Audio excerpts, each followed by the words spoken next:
हम लोग को पढ़ना है हुआ हाओ आंदोलन। आज क्लास का तीसरा दिन है हिस्ट्री पेपर का। कौन दिन? तीसरा दिन, जिसमें हम लोग पढ़ेंगे हुआ हाओ आंदोलन। ये आंदोलन था क्या? ये आपको आंदोलन जो है ना, ये उपनिवेशवादों के विरुद्ध था। ये किसके विरुद्ध आंदोलन था? उपनिवेशवाद के विरुद्ध। यह आंदोलन आपको सन 1939 ईस्वी में लड़ी गई थी, यह चलाया गया था। अब यह हुआ आंदोलन में, जब यह आंदोलन उपनिवेशवाद यानी फ्रांसों के विरुद्ध में चलाया गया, तो ये शुरू कहाँ से हुआ था? तो मेकॉन्ग डेल्टा से। एक केंद्र का नाम है, जगह का नाम है मेकॉन्ग डेल्टा। वहां से यह आंदोलन धीरे धीरे उग्र हुआ था, मतलब विस्तार होना चालू हुआ था। इसका प्रणेता कौन थे? तो उस समय वियतनाम में दो राष्ट्रवादी नेता थे। एक नेता का नाम था हो चिन मिंग और आपका ऐसे आपका हु इन फूसो। इसका प्रणेता कौन थे? हु इन फूसो। लेकिन उस समय वियतनाम में दो प्रमुख राष्ट्रवादी नेता थे, यहाँ पे लिखे हैं, जिसका नाम फान होई चाओ और फान चू टिन। ये आपका दो नेता थे। इसके बाद हम लोग यहाँ आएंगे, लेकिन पहले हम लोग इसको समझ लेते हैं।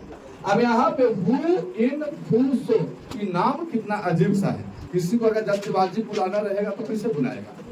वो खैर उनके तरफ से बुलाना आसान था, हमारे तरफ से तो खैर बात अलग है। अब यहाँ से प्रणेता हु इन फूसो, ये जो थे हु इन फूसो, ये कन्फ्यूशियस के विचारधारा को लागू करते थे। किनके विचारधारा को? कन्फ्यूशियस के विचारधारा को यह लागू करते थे। और ये जो थे वो थोड़ा बहुत अलौकिक शक्तियां पर विश्वास रखते थे। अलौकिक शक्तियां का मतलब क्या होता है? जिसको हम देख ना सके वैसा शक्ति, जिसको हम ज्ञात ना कर सके वैसे शक्ति को हम क्या कहते हैं? अलौकिक शक्ति। जैसे भूत प्रेत पर विश्वास रखना। अब इस जमाने में भूत है कि ना है कोई गारंटी नहीं है। ऐसे हमको अगर कहा जाए कि भूत है, तो भैया हम क्या कहेंगे? हम 50-50 रहते हैं, ना भी है और है भी, है ना। तो मतलब किसी को आज अगर हम 50-50, इसलिए कभी तो हमारे आंख से दिखाई तो ना दिया है कि कैसन होता है। भगवान करे 1 2 बार 4 बार 5 बार दिखाई दे तब ना। अगर मानते हैं कि अगर हमारे यहाँ अलौकिक शक्तियां नहीं होती, तो हम कह सकते हैं कि हमारे यहाँ अथर्ववेद नहीं होता। क्यों? अथर्ववेद में जो बात लिखी गई है उस सारे के सारे जादू टोना का बात लिखा गया है। तो हम कह सकते हैं कि यदि हमारे यहाँ वेद है और जादू टोना का बात आज नहीं है, कितने सदी वर्ष पहले लिखा गया है, इसका मतलब पूर्वजों का यह कथन था, पूर्वज ऋषिगण का यह कथन था कि हमारे यहाँ अलौकिक शक्तियां थी। इसके बारे में अथर्ववेद में उल्लेख किया गया है। तो हम मानते हैं कि भैया हैं। अच्छा 50% अभी मानते हैं, कारण है कि आप इस पे भी ज्यादा तो रह नहीं सकते। किसी को तबियत खराब हुआ तो केवल अलौकिक शक्ति पर मत रहिए, आज आपके यहाँ मेडिकल है, उसका सुविधा लीजिए। तो हम कह सकते हैं कि दावा और दुआ ये दोनों कीजिए तो ज्यादा बेहतर है। तो यहाँ पे जो हु इन फूसो थे, ये अलौकिक शक्तियां पर विश्वास रखते थे, जादू टोना पर भी विश्वास रखते थे, जन कल्याण का काम करते थे, है ना। हालांकि बहुत अच्छा आदमी थे हु इन फूसो। जन कल्याण, जन का मतलब क्या होता है? लोग, है ना। जन का मतलब लोग, यानी लोगों को कल्याण करने की बात। कल्याण करने का मतलब ऐसा होता है ना, आज के कल्याण करना दूसरा, कि हम तुमको कल्याण कर देंगे, तू देखित रहो, मतलब मर्डर। लेकिन उस समय का सहायता होता था, है ना। जन कल्याण मतलब लोगों की सहायता करते थे, है ना। चाहे किसी भी तरह की, आपका मान के मन से हो चाहे धन से हो, किसी का सहायता करना है तो ये जन कल्याण भी किया करते थे। इसके बाद में समाज में जो फूट नीति अपनाता था उसको सुधारने का काम किया करते थे। इसके बाद गरीब हो या निसहाय, निसहाय मतलब उसका कोई सहायक करने वाला नहीं, तो उन सारे को क्या करते थे? मदद करते थे, है ना। इन्होंने और भी अच्छा काम किया कि शराबखोरी, उस समय बहुत सारे मदिरा चला करता था। मदिरा मतलब शराब। आज भी देखिएगा लिखा रहता है प्रत्येक पॉल पर, वो क्या लिखा हुआ रहता है? क्या लिखा रहता है? मद्यपान वर्जित है। और कॉन्टेक्ट कीजिए, मद्यपान का मतलब दारू शराब, है ना। तो ये शराबखोरी के विरुद्ध थे। और बाल विवाह, मतलब बाल विवाह का मतलब छोटे छोटे लड़कन को विवाह कर दिया जाता था, तो उसका भी आता क्या करते थे? विरोध रहते थे कि हमारे यहाँ बाल विवाह मत कीजिए। लोगों को कुछ जानकारी नहीं होता है ना। और बाल विवाह कर दीजिएगा, शराब वो पीना चालू कर देगा, तो ये सब सारे को उन्होंने क्या थे?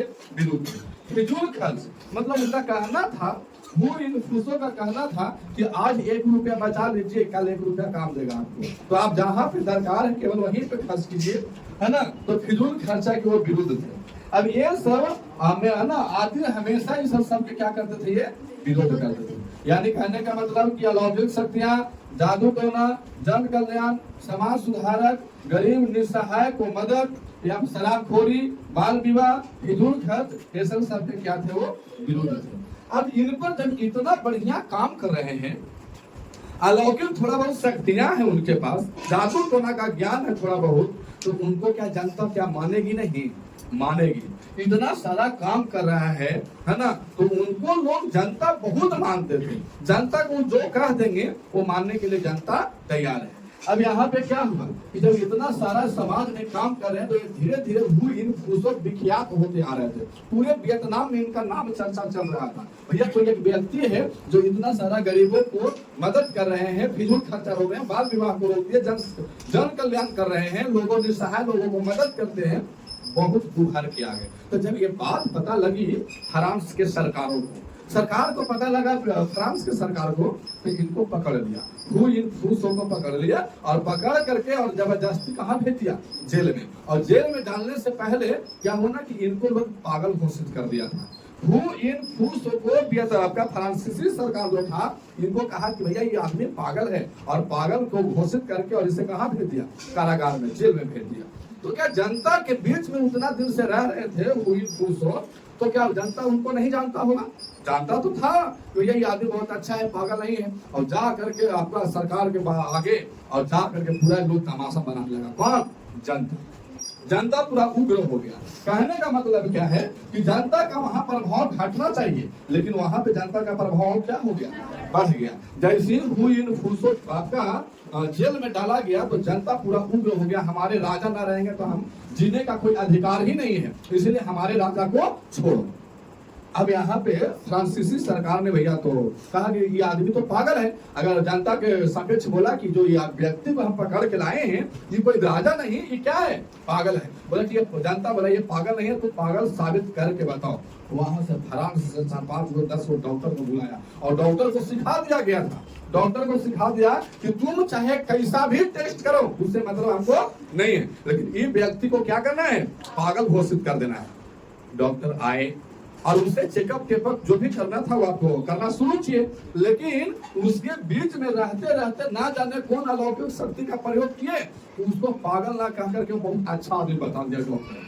और जो अच्छा आदमी बताया, तो जो आपको आदमी था, उन्हीं के डॉक्टर, जो भी डॉक्टर था, उनके क्या बन गए? अनुयायी बन गए। अनुयायी मतलब हे प्रभु आप जो कहिएगा वही मानेंगे। डॉक्टर आया था पागल सिद्ध करने के लिए, लेकिन डॉक्टर पागल सिद्ध नहीं कर पाया, और डॉक्टर क्या बन गए? अनुयायी बन गए। क्या बन गए?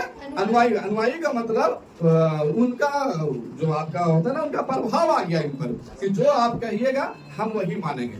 तो जब यहाँ पे फ्रांसीसी सरकार देखा कि भैया यहाँ तो कम में उल्टा हो गया, हम डॉक्टर को भेजे थे पागल सिद्ध करने के लिए, ये तो उसी का अनुयायी बन गया।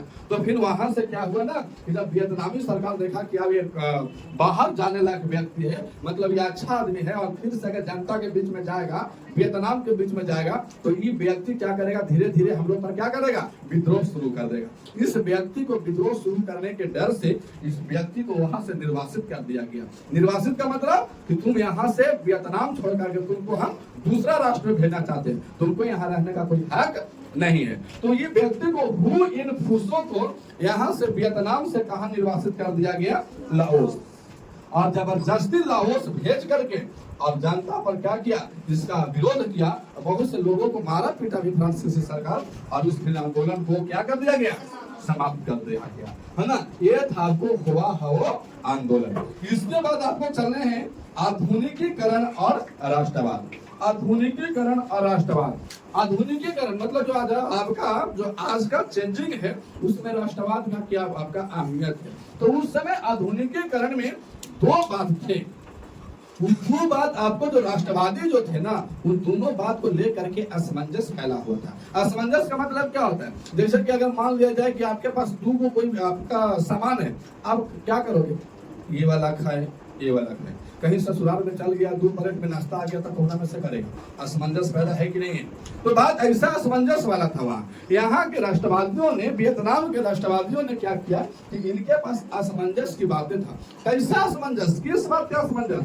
तो असमंजस ये था कि वहाँ के लोगों को कहना था कि भैया हम जो मेरे यहाँ जो रीति रिवाज है, अगर हम वियतनाम में स्वतंत्रता को चाहते ही हैं और स्वतंत्रता ना मिलेगा यह असंभव है, स्वतंत्रता हमें मिलेगी, लेकिन अगर हमारे स्वतंत्रता मिलने से पहले हमें करना क्या चाहिए? हमको पुराने रीति रिवाज को रखना चाहिए, पुराने रीति रिवाज को रखना चाहिए, या फिर हमको नया रीति रिवाज चालू करना चाहिए। जो हमारे पुराने पूर्वज हैं उनके बात मान करके चले, कि जो आपको आज के आधुनिक व्यक्ति है इनका बात मान करके चले। तो ये सारी बात को लेकर के हमको क्या था, उनका असमंजस था। उस समय वियतनाम में 2 नेता प्रमुख थे, 2 राष्ट्रवादी नेता प्रमुख थे, जिनका एक का नाम था फान बोई चाउ और दूसरा का नाम था फान चू त्रिन। ये आपका 2 राष्ट्रवादी बहुत ही मतलब बढ़िया किस्म का राष्ट्रवादी थे। राष्ट्रवादी का मतलब वैसा व्यक्ति जो अपना बिना किसी स्वार्थ के, बिना किसी लाभ लिए अपने देश के सेवा में अपना पूरा तन लगा देता है, उसे हम क्या कहते हैं? राष्ट्रवादी कहते हैं। तो ये व्यक्ति 2 थे, लेकिन इस दोनों जो राष्ट्रवादी थे ना, एक दूसरे के विपरीत सोचे वाले थे। जैसे कोई भी व्यक्ति है, आज अगर किसी के मां से कोई संतान अगर 2 बेटा है तो दोनों दूर के सोचता है कि नहीं? हालांकि तो दोनों राष्ट्रवादी था, दोनों का मैच नहीं करता था। जैसे हमारे यहाँ वीर भगत सिंह और महात्मा गांधी, दोनों का विचारधारा मिलता था? नहीं मिलता था। भगत सिंह कहते थे कि भैया कुछ ना आजादी मिलेगा, सब मार के सरिया दो। गांधी जी कहते कि नहीं, ऐसे आजादी नहीं मिलेगा। और वास्तविकता गांधी जी का ही बात कहा गया सही था, किसी से यदि कुछ पाना है तो आपको डरा के नहीं मांगना पड़ेगा उससे, आप उससे अपने स्वार्थ से, या आप ही कह सकते उससे मनवा करके उस चीज को ले लीजिए, वो ज्यादा बढ़िया रहेगा। ऐसे खून खराबी करके मांगिएगा तो ज्यादा दिक्कतें बढ़ जाएगी। इनके जो विचारधारा थे, वियतनाम के प्रमुख 2 राष्ट्रवादी, इनके विचारधारा एक दूसरे से क्या था? भिन्न था। चलिए आइए हम एक बार में पढ़ते हैं, पहले फान बोई चाउ के बारे में और एक बार फान चू त्रिन के बारे में। तो आइए यहाँ पे लिखा हूँ, ये जो फान बोई चाउ थे, ये आपको कहीं ना कहीं इनका पलड़ा भारी था। किससे? फान चू त्रिन से। ये महान राष्ट्रवादी थे और इन्होंने उपनिवेशवादों का विरोधी थे। उपनिवेशी मतलब फ्रांसीसियों का विरोधी थे इन्होंने, और किसी भी तरह के कोई काम अपना करना देना उनको नहीं चाहते थे। अब इन्होंने क्या किया कि इन्होंने जब आपका अपने सत्ता पे हक रखा तो इन्होंने एक सोसाइटी बनाया, रिवॉल्यूशनरी सोसाइटी, है ना? रिवॉल्यूशनरी सोसाइटी का, इसे निकालो कहाँ पे। अब यहाँ पे रिवॉल्यूशनरी सोसाइटी का स्थापना किया और ये आपने उसमें अध्यक्ष नहीं बने। ये बोले कि ठीक है हम इसका अध्यक्ष दूसरा व्यक्ति को बनाते हैं, और दूसरा व्यक्ति लेकिन कहेंगे तो उसको करना पड़ेगा। अध्यक्ष किसको बना दिया? कुआंग को। और ये कुआंग जो था ना, वो न्यूगेन राजवंश का एक खास प्रणेता था, है ना? खास प्रणेता था इन्होंने। अब यहाँ पे क्या हुआ कि यहाँ पे एक व्यक्ति थे लियोन कीचाउ। क्या नाम था? लियोन कीचाउ। लियोन कीचाउ जो थे ना, इनका एक कहिए कि गुरु थे। किनका? फान बोई चाउ का। तो इन पर गहरा प्रभाव था। इससे ये भी और भी अधिक राष्ट्रवादी जानते थे कि करना क्या है, अगर किसी से स्वतंत्रता पाना है तो आपको यूनियन पद पे काम करना पड़ेगा। तो लियोन कीचाउ का प्रभाव था किन पर? फान बोई चाउ पर। तो फान बोई चाउ जा करके लियोन कीचाउ से मिले, लियोन कीचाउ से मिले, और इन्होंने एक अच्छा कवि भी थे। इन्होंने बोले फान बोई चाउ ने कि अगर हम किसी अपने देशवासियों को या वियतनामियों को अगर कोई संदेश देना चाहते हैं तो हम संदेश कैसे दें? अपना हम संदेश वियतनामियों को कैसे दें? लियोन कीचाउ ने बोला कि बताइए नहीं, आप क्या कहना, हस्तक्षेप लिखिए एक बुक। और इन्होंने बुक लिखा, the history of the loss of Vietnam. The history of the loss of Vietnam मतलब अब जो है ना, जो आपका वियतनाम में जो आपका फ्रांस है ना, वो धीरे धीरे लॉस के कगार पे चलता जा रहा है। इसीलिए हम वियतनामियों क्या कीजिए कि हम लोग एकजुट होकर के, और उनसे अगर जरूरत पड़ेगा तो अगर मनवा करके अगर स्वतंत्रता देता है तो बढ़िया है, अन्यथा हक छीनने के लिए अगर हमको लड़ना पड़े तो हम लड़ेंगे। यहाँ पे इस बात को लेकर के यहाँ पे आपका बुक लिखा, और इनका लक्ष्य एक ही था, वियतनामियों का स्वतंत्र। किसी हर हाल में अगर हमें चाहिए तो क्या चाहिए? स्वतंत्रता। और इन्होंने कहा कि हम स्वतंत्रता आपको दिलाएंगे, लेकिन हम पहले अपने देश के विदेशी शत्रुओं के चंगुल से बाहर निकालना होगा। मतलब हमें अपने वियतनाम को, अपने देश को विदेशी शत्रुओं से पहले बाहर निकालना होगा, और इसके बाद हमें बाद ही अन्य अधिकारों पर बात करेंगे। पहले हमको स्वतंत्रता मिलना चाहिए, एक बाद अगर जो भी जिसको अधिकार चाहिए वो अधिकार का बात हम बाद में करेंगे, पहले हमें स्वतंत्रता मिल जाना चाहिए। अब इन्होंने जो था, इन्होंने अब यहाँ पे खान बोलचाल एक और बात बोलते, इन्होंने चाहते थे कि ठीक है आज हमारे यहाँ फ्रांस आ करके बसा हुआ राजशाही कर रहा है, तो हम राजशाह का लोकतंत्र नहीं चाहते। लोकतंत्र मैंने दूसरा कोई व्यक्ति आए और हमारे यहाँ राजा बन जाए, हम सहन करेंगे तो एक ही बात, अगर हमारे राज का कोई व्यक्ति राज कर रहा है तो हमें कोई तकलीफ नहीं है। दूसरा जगह के अगर हमको राजा राज कर रहा है तो हमें भैया अगर मान लिया जाए कि आज अगर बिकुआ में आकर के कोई दूसरा व्यक्ति रंगदारी करे तो क्या ये साबित होता है कि भैया लगता है कि उसके हिसाब का आदमी कोई मैगरा बिकुआ में नहीं है। अब इनका कहना यही था कि कोई दूसरा जगह के व्यक्ति अगर हमारा ही आए और राज कर रहा है, इसका मतलब क्या वियतनाम में उसके बराबर लेवल का कोई व्यक्ति नहीं है। कि चाहते थे कि हमारे यहाँ कोई राजतंत्र करे। राजतंत्र का मतलब कोई राजा बने लेकिन हमारे ही राज का राजा बने, हम उससे खुश हैं, कोई दिक्कत नहीं है। लेकिन कोई दूसरे जगह के आकर के यहाँ राज कर रहा है, ये हमें कतई बर्दाश्त नहीं। अब यहाँ पे देखिए, ये तो इनका विचार था। अब दूसरे का विचार एक और राष्ट्रवादी वहां थे, हान चू ट्विन। इन्होंने चाहते थे कि ससुरा राजतंत्र के विरोधी थे, ये आपको राजतंत्र ही चाहते थे और ये राजतंत्र के विरोधी थे। मतलब कहते थे कि चलो ना भाई, अगर हमारे राज में कोई उतना उसके पावर का अगर कोई व्यक्ति ना है तो राज कर रहा है तो क्या दिक्कत है? हालांकि दिक्कत है, हमारा घर में आकर के कोई दूसरा कोई मालिक बन जाए, इसका मतलब क्या है कि उसके लेवल का कोई पढ़ा लिखा या उसके सामना का कोई व्यक्ति हमारे घर में नहीं है। अगर नहीं है तो ससुरा हमको चलाना होगा, हम चाहे जैसे चलाएंगे, लेकिन हम अपने घर के हम ही चलाएंगे। तो ये आपको राजतंत्र के विरोधी थे और स्वतंत्रता के लिए राजा की सहायता नहीं लेना चाहते थे। मतलब वही वीर भगत सिंह वाला कहानी था इनको। ये कहते थे कि अगर हमको स्वतंत्रता चाहिए तो मार काट पर ज्यादा विश्वास रखते थे। कौन? हान चू ट्विन। इसलिए इनको कोई भी किसी से आपको पूछना नहीं है, अगर चाहिए तो चलो वियतनाम तलवार उठाओ, बंदूक उठाओ, तो ससुरा का मार काट दो। अच्छा कोई जरूरी है, अगर मार काट देगा तो कोई जरूरी है कि तू मारे जाएगा तो तू ही मारेगा उसको? वो तुमको का मतलब क्या करेगा? गोदी में उठोले रहेगा? ऐसा तो बनना ना है, वो भी आपको मारेगा, तो उससे आपका खून खराबा हो सकता है कि आपका देश का और ज्यादा नुकसान हो जाए। इन्होंने लोकतंत्र अपनाना चाहते थे, आर्थिक विकास के लिए उद्योग धंधे को ही मानते थे। अच्छा, उद्योग धंधे को ही मानते थे कि वियतनाम में अगर यदि आर्थिक विकास करना है तो उद्योग को चलाइए। अच्छा, क्या इससे हम पहले भी बताए थे कि वियतनाम के लोग कृषि प्रधान पर आपका नियमित थे, कृषि पर आधारित थे। अगर वहां उनको धंधा करना रहता तो कोई काम तो करने आता नहीं उद्योग में, लेकिन तो वो करते कैसे? और इनको मानना था कि वो उद्योग ही चलाइए। हालांकि सब दिन बेचारा क्या करते थे? चावल की खेती में कृषि करते थे। इसलिए इनका जो आपका जो सोच था वो खान बोल से नहीं मिलता था। इसके बाद फिर यहाँ पे आइए तो जनता ने क्या सोचा उस समय? तो जनता ने कहा कि भैया देखो, आप ऐसा ना है कि दोनों ससुरा पगला रहे, एगो इन्हें खींचता है तो एगो उन्हें खींचता है, इसको छोड़ दीजिए, इसको जानने काम करना है करते रहे, कोई दिक्कत नहीं। हम लोग क्या सोचते हैं? तो इन्होंने कहा कि देखिए, हमारे देश के का पूर्व में, वियतनाम के पूर्व में एगो चीन है और एगो जापान है, दो देश है।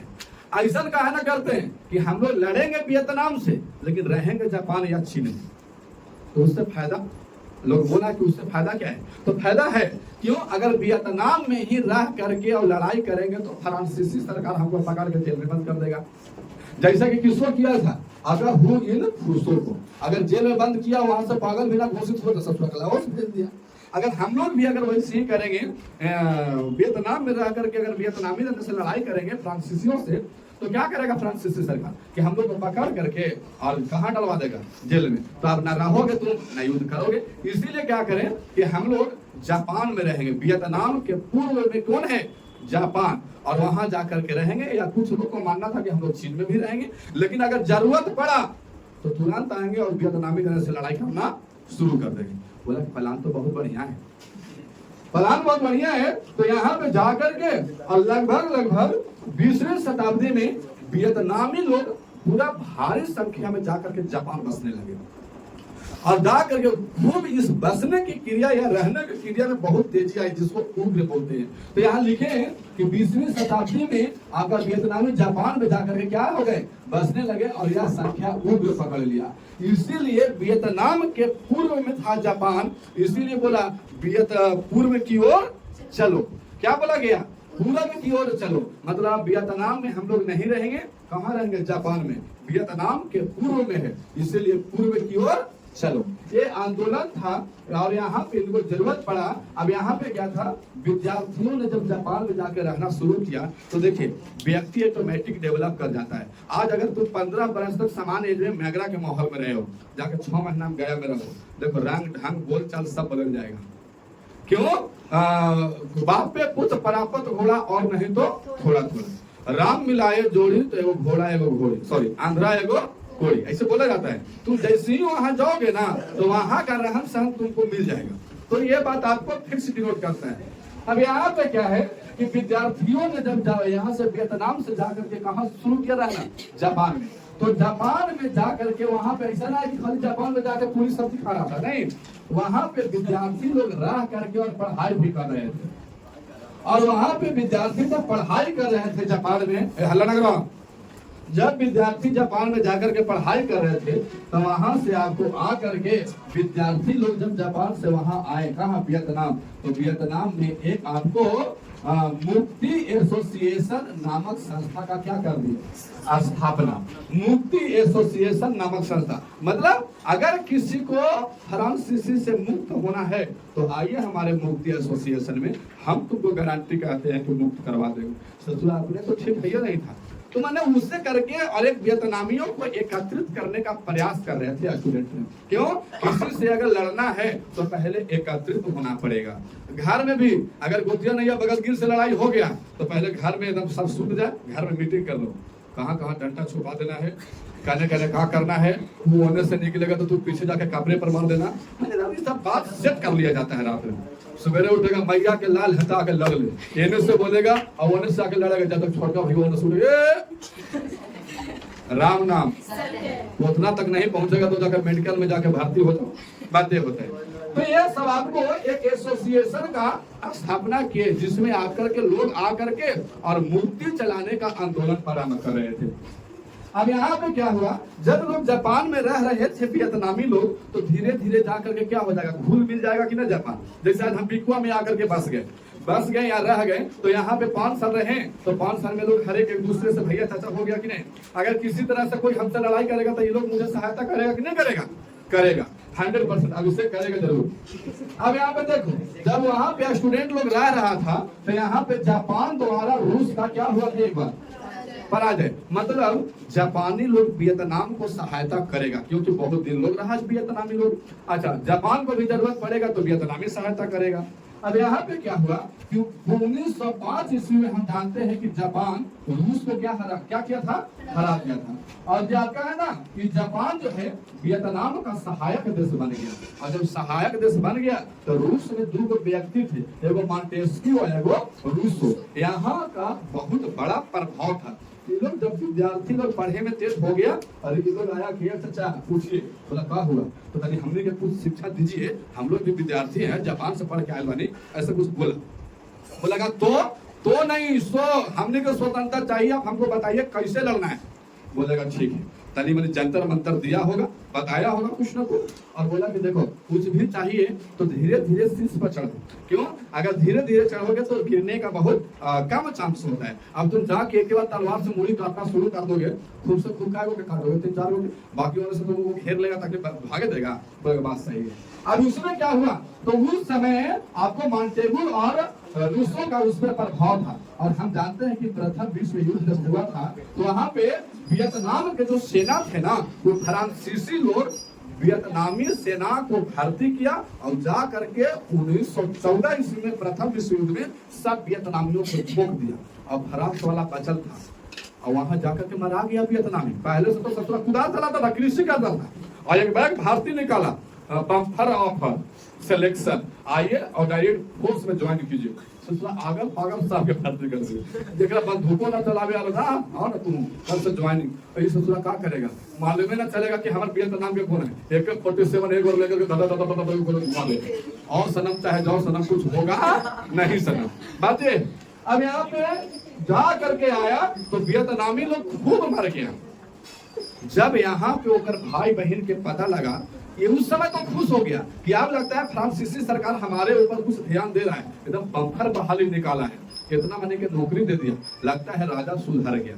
सुधर गया, सबको तो मरवा दिया है ना, जाकर के 1914 में सबके मरवा दिया।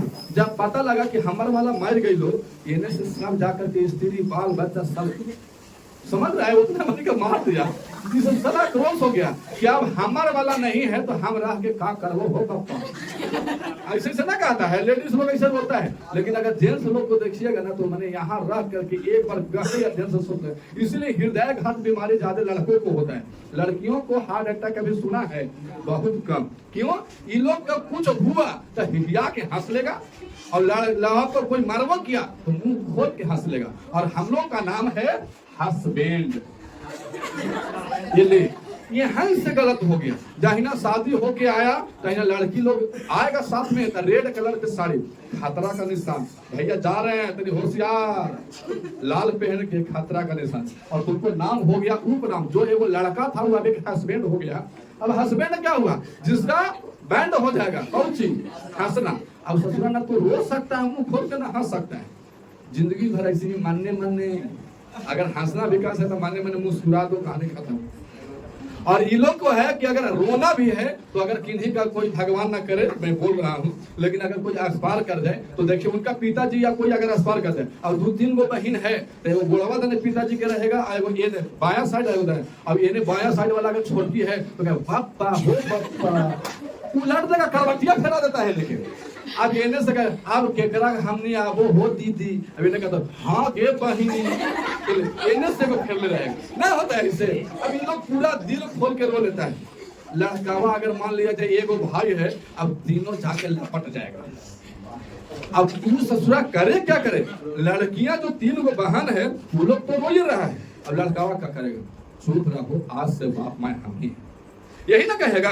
अब वो भी ऐसा नहीं है कि वो रो नहीं सकता है, रो सकता है वो भी, लेकिन कर भी क्या सकता है। तो इस टाइप के बात यहाँ पे आया। जब प्रथम विश्व युद्ध हुआ तो यहाँ पे क्या हुआ, बहुत सारे वियतनामियों को क्या कर दिया, मरवा दिया। यहाँ के जो लोग थे जा करके पूरा उग्र हो गए कि बहाली तो दिए थे, इस लगता है कि एने के असर ओने निकालवा लिया, ऐसे सोच लिया।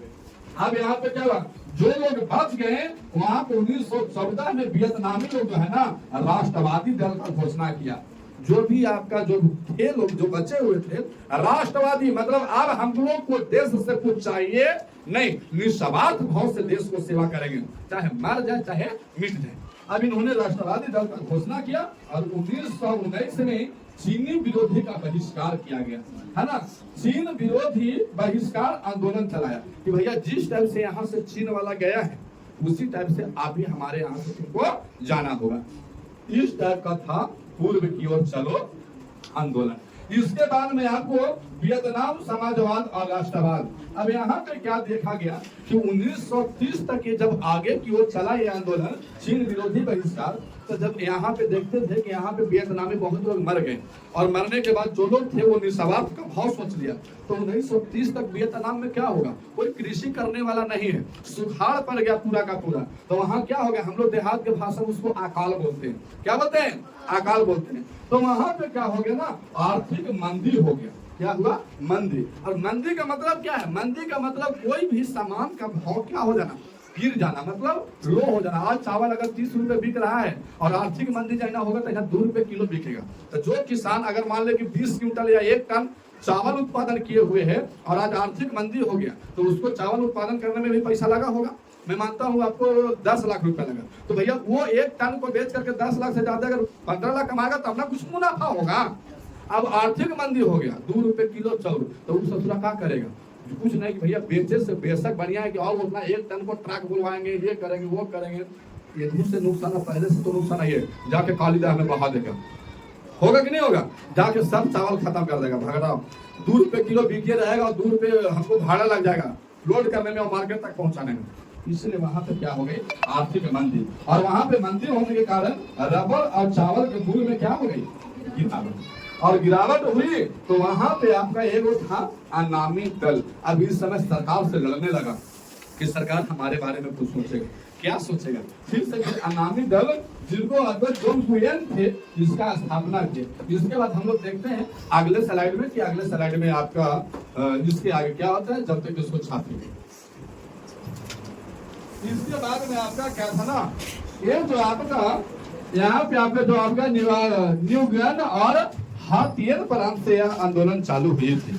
अच्छा, ये चालू हुई थी ना, तो ये जो प्रांत में रहने वाले लोग थे, न्यूगन और हाथियन प्रांत के लोग जो रहने वाले थे, ये लोग थे क्या, तो ये लोग जाते घुसवर टाइप के आदमी थे। घुसवर का मतलब ना होता है जैसे कि देखोगे वो घुसवर आदमी बैठे है आनंद, इस ससुरा एक बापू मार सके से डर नहीं लगता है, बाप मांगे भी खदेड़ के मारता है। बात ये कुछ हो कहते रहे कोई दिक्कत नहीं, उसको पढ़ने आने का मन रहेगा तब आएगा, ना तो बीपीएल ग्रसित आदमी है। बात है ओकरा सरकारें खाली कुछ कर सकता है, अन्यथा कोई सरकारों के अगर मान ले कि मौका मिले तो अकेले में काट देगा उसको। बात है अब यहाँ पे क्या है कि आपका न्यूगन और हाथियन प्रांत, न्यूगन और हाथियन प्रांत, यहाँ के जो लोग वियतनामी जो लोग थे, जो लोग यहाँ रहने वाले थे, एकदम मैंने कुछ कहना है कि एकदम भड़क जाता था लोग। भड़क जाना का मतलब क्या होता है, यहाँ के लोग ये लगा, यहाँ के लोग जो थे ज्यादा आपका लड़ाई झगड़ा में विश्वास करते थे। इसीलिए वियतनाम को, इन्हें इस द्वीप प्रांत में रहने वाले लोगों को वियतनाम की क्या कहते थे, लपलपाती चिनगारी। मतलब चिनगारी किसे होता है कि आपको धीरे धीरे करके जाता है, मतलब उसी टाइप के इस व्यक्ति को कहा जाता था कि जितने भी निगुआन और हाथियन प्रांत में रहने वाले लोग हैं एकदम चिनगारी के समान है ना। अब आते हैं हो चिन मिन के बारे में पढ़ते हैं। हो चिन मिन बहुत ही शानदार व्यक्ति था, राष्ट्रवादी भी था, जिसका शाब्दिक अर्थ क्या होता है, पथ प्रदर्शक। पथ प्रदर्शक का मतलब क्या है, पथ प्रदर्शक का मतलब होता है कि आपको पथ को यानी मार्ग को बताने वाला व्यक्ति। जैसे एक व्यक्ति अगर स्टूडेंट बहुत पढ़ने में तेज है, लेकिन अगर उसका कोई मार्गदर्शक नहीं है तो कभी जीवन में आगे बढ़ने वाला नहीं है। इसीलिए अगर विद्यार्थी पढ़ने में तेज है तो कम से कम उसको आगे बताने वाला कोई ना कोई होना चाहिए। ये बात आप लोग भी समझिएगा कि जो गांव में अक्सर जो तेज हैं या फिर जिनका नौकरी लग गया है, तो वहां तक पहुंचने में पूछिएगा कौन आपको बताया या किसके स्तर पे चले हैं, तो वो किसी न किसी के स्तर पर चले। आपको भी चलने की आपको दरकार पड़ेगा कि हमको, जैसे कि आपको क्या पता है कि नौकरी कैसे लगेगा, केवल नौकरी पढ़ने से नहीं लग जाती है, उसमें आपका पथ प्रदर्शक भी होना चाहिए। तो इनका हो चिन मिन का शाब्दिक अर्थ क्या है, पथ प्रदर्शक। मूल नाम इनका क्या था, तो न्यूगेन सिंह कुंग। क्या नाम था, न्यूगेन सिंह कुंग। और हालांकि इनके दूसरों नामों से जानते थे, जिसको बोलते थे न्यूगेन थाट थान और न्यूगेन आई क्वोक। तो पूरा कैसन कैसन नाम था, भैंसा नाम रख लेता, सबसे बढ़िया यही रहता ना ही। अब बोलाना भी न्यूगेन थाट थान कहाँ गईले हो, बोलते बोलते जब तक इन्हें सिर आ जाएगा ना हो जाएगा, तो बात नहीं होता है। अब यहाँ पे इसका जन्म कब हुआ था, 19 मार्च 1890 में जन्म हुआ था। 19 मार्च 1890 है ना, 1890 19 मई 1890 में इनका जन्म हुआ था। और इन्होंने जो है ना हो चिन मिन, हाथी ताली मनी ठीक लग रहा है, लेकिन ये सब नमा तो एकदम बेकार लग रहा है। और इसके बाद आपको शिक्षा ग्रहण कहाँ से किए थे, पेरिस और मॉस्को से। इनका प्रभाव जो था ना, ये व्यक्ति मार्क्सवाद को ज्यादा मानते थे। हो चिन मिन मार्क्सवाद को, यानी मार्क्स के जो आपको काल जो था ना, उसको अपना गुरु मानते थे और मार्क्सवादी के विचारधारा को ही अपना मानते थे। अब इन्होंने 1917 में कहा वियतनामियों को कि भैया अब जो भी तुम लोग किया उससे हमको मतलब नहीं है, अब आइए हम वियतनामी क्या होंगे, एकजुट होंगे। क्या होंगे, एकजुट। और एकजुट होकर के हम लोग क्या करेंगे ना, फ्रांसीसियों के विरुद्ध लड़ाई लड़ेंगे। इसमें एक व्यक्ति था लेनिन, क्या नाम था, लेनिन। और लेनिन के सहायता से बनाया गया था कम्युनिज्म। आपको पिछले अध्याय में पढ़ाए थे कि कम्युनिज्म का स्थापना कौन किया था, लेनिन। और उसमें कम्युनिज्म जो था ना, कम्युनिज्म एक दल था और उसी में आकर के हो चिन मिन उसमें सदस्य बन गया। यहाँ पे लिखे हुए थे कि आपको लेनिन द्वारा बनाया गया कमिंटन के क्या बन गए, सदस्य। और इन्होंने कमिंटन का जब सदस्य बने, उससे बाहर आए, तो यही में आपको वियतनामी क्रांति दल का उन्होंने क्या कर दिया, स्थापना। और जितने भी वियतनामी आपको थे उसमें सब आए और एकजुटता का पहचान दिया, बोले कि ठीक है आप लड़िए, पीछे से हम लोग हैं। बोला कि नहीं अभी रुक जाओ, अभी वियतनामी क्रांति दल सब कोई जान रहा है, इसको हम नाम बदलते हैं। 1930 में नाम बदल दिया, क्या कहते हैं, वियतनामी कम्युनिस्ट पार्टी, है ना, वियतनामी कम्युनिस्ट पार्टी नाम रख दिया। और इस दल के बारे में किसी को जानकारी नहीं था, और नाम बदल करके और 1945 में अपना भी नाम बदल दिया कि अब ये हो चिन मिन जो है ना, वो आपको पहले से क्या था, न्यूगेन सिंह कुंग या फिर न्यूगेन थाट थान, न्यूगेन आई को, लेकिन 1945 में अपना नाम बदल दिया और कर दिया क्या, हो चिन मिन, जिसका सीधा सीधा ना कह करके उसका कहना था कि हम पथ प्रदर्शक हैं। लेकिन वो अपन देश के हिसाब से ढूंढा कि पथ प्रदर्शक के और क्या नाम हो सकता है, तो क्या हो सकता है, हो चिन मिन। पूछ ले जाते हैं कि हो चिन मिन का शाब्दिक अर्थ क्या है, तो पथ प्रदर्शक। अब इतना बात जब घटा, तब आइए फिर हम लोग द्वितीय विश्व युद्ध और वियतनाम में राष्ट्रवाद। जब द्वितीय विश्व युद्ध हो रहा था तो 1940 में आप पहले देखे होंगे कि जर्मनी ने फ्रांस को क्या किया था, हरा दिया था, है ना, हरा दिया था। तो ये फ्रांस जब हारा ना, तो जर्मनी जो था और पहले जो लोग थे पूर्व जो चलो आंदोलन में, वियतनामी कहाँ रह रहा था, जापान में। तो ये जर्मनी जो है ना, जापान को जाकर के उस्का दिया कि भैया जा करके फ्रांस को तो आप हराइवे किए हैं, आइडिया तो आपको है ही होगा, जाकर के फिर से वियतनाम पर जो अधिकार किए हुए फ्रांस, जाकर उसको मारिए पीटिए, जाकर के अधिकार आप वियतनाम पर कर लीजिए, है ना, कोई दिक्कत नहीं है। अब यहाँ पे आया कौन, जर्मनी जब उस्काया किसको, जापान को। तो जापान इतना भी ताकतवर नहीं था उस समय, क्यों कि होने से अमेरिका वाला लगा था, और 1945 में ससुरा एकरा पर 2 बम गिरा दिया था, किस पर, जापान पर। आप जानते हो ये वो नागासाकी और हिरोशिमा, है ना, 1945 में ससुरा बड़का बड़का बम गिरा दिया।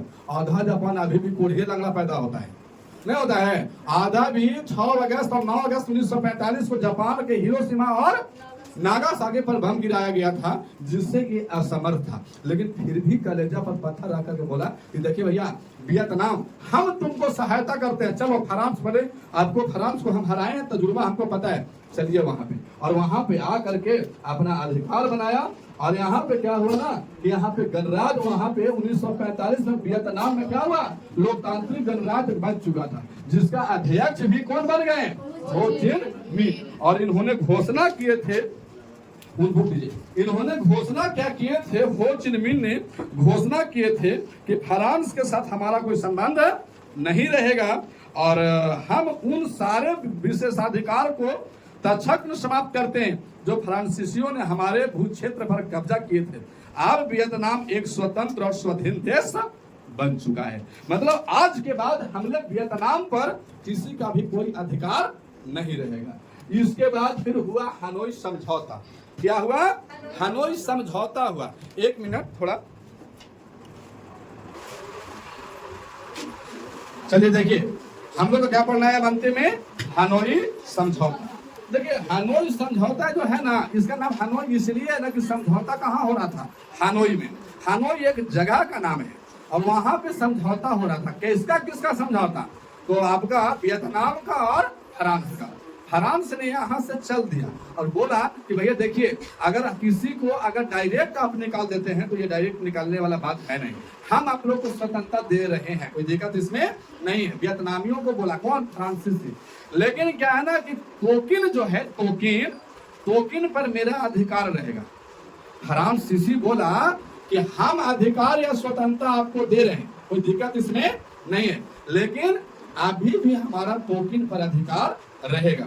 और क्या है, तो जो भी आपका राज का मामला है, तो राज का मामला आप लोग देखिए, क्यों आगे में आपको खान भाई चाउ राजतंत्र ही चाह रहे थे, है ना, राजतंत्र ही चाह रहे थे। इन्होंने, फ्रांसीसी ने बोला कि हम राजतंत्र आपको देते हैं, राज में हम कोई छेड़छाड़ नहीं करेंगे, जैसा भी आप लोग को देश चलाना है, देश के अंतर्गत जो भी करना है आप कीजिए, लेकिन नाम को छोड़ करके नाम पर किसका अधिकार रहेगा, मेरा, मैंने फ्रांसीसी का। और क्या है, तो जो देश के बाहर का मामला आएगा, देश के बाहर का जो मामला आएगा, जो विदेश नीति बोलते हैं, जैसे आज भी देखिए कोई चीज होने पर आज हमको क्या होता है, विदेश नीति, अपना विदेश वाले हमको सहायता करते हैं। जैसे अभी पाकिस्तान से कुछ साल में झगड़ा हो गया था भारत को, तो भारत रूस गया और वहां से राफेल लाया था कि नहीं लाया था, तो ये विदेश नीति था। विदेश नीति अच्छा रखोगे, यानी देश के बाहर आप संपर्क अच्छा रखोगे, तो भैया बहुत अच्छा सहायता मिलेगा जरूरत पर। जैसे कि घर के बगल में अच्छा आपको हर किसी से क्या है, ए लड़का गरमा ना, गरमा देगा तुरंत यहीं पे। अगर देश की, अगर मान लीजिए घर के बाहर चारों तरफ अगल बगल आपका अच्छा विचार है, आपका अच्छा पहचान है, तो क्या जरूरत पड़ने पर उन लोग भी सहायता करेगा। ऐसे आपको देश के बाहर यानी विदेश, अगर भारत के अगल बगल जो आप देश है उससे आप अच्छा संपर्क रखोगे तो आपको जरूरत पड़ने पर वो भी आपको काम देगा। इसीलिए तो हमारे प्रधानमंत्री जी श्री नरेंद्र मोदी या भी हम कह सकते हैं श्री नरेंद्र दामोदर दास मोदी, ना जाने साल में कितने टूर कर लेते हैं बाहर को, है ना, क्यों, संपर्क बढ़ाने के लिए कि जरूरत पड़ेगा, और जरूरत पड़ा तो राफेल मुझे सहायता की गई थी। अब यहाँ पे बोला गया कि हम समझौता सब ठीक है, लेकिन दो हक अभी भी मेरा रहेगा। एक तो अन्नाम पर हमको कब्जा और विदेश पर मेरा अधिकार। क्या ये लोग मानेगा? नहीं माना। तो बोला कि नहीं माना अन्नाम वाला, तो कहेगा तो फिर से झगड़ा करो, अभी भी हम स्वतंत्रता, तुमको पूर्ण स्वतंत्रता नहीं देंगे। हम राज्य स्वतंत्रता दे रहे हैं लेकिन पूर्ण स्वतंत्रता नहीं देंगे, और पूर्ण स्वतंत्रता चाहिए तो तुम हमको साथ लड़ाई करो, अगर पराजय कर दोगे तो तुम ले लेना। क्या वियतनाम उतना अभी थे, ये है बड़ी बड़ी प्रथम विश्व युद्ध में मरवा दिया था लोगों को, तो यहाँ पर बहुत लोग नहीं थे लड़ाई करने के लिए, बोला कि अच्छा दाम धर अभी ले ले, बाद में देखा जाएगा। तो विदेश नीति अभी भी फ्रांस वालों के पास है और अन्नाम पर उसका कब्जा। तो यही आपका उन दोनों के बीच में समझौता हुआ, और समझौता कब हुआ था? 6 मार्च 1946 को। और इस बात को वियतनामी स्वीकारा कि ठीक है, आज से जो हम है ना राजतंत्र हम रखेंगे, और जो विदेशी मामला का जो काम है वो आप देखिए, और अन्नाम भी आपका हक में रहेगा। आज तक के लिए इतना ही। बोलो श्री राम बलिराम चंद्र की जय।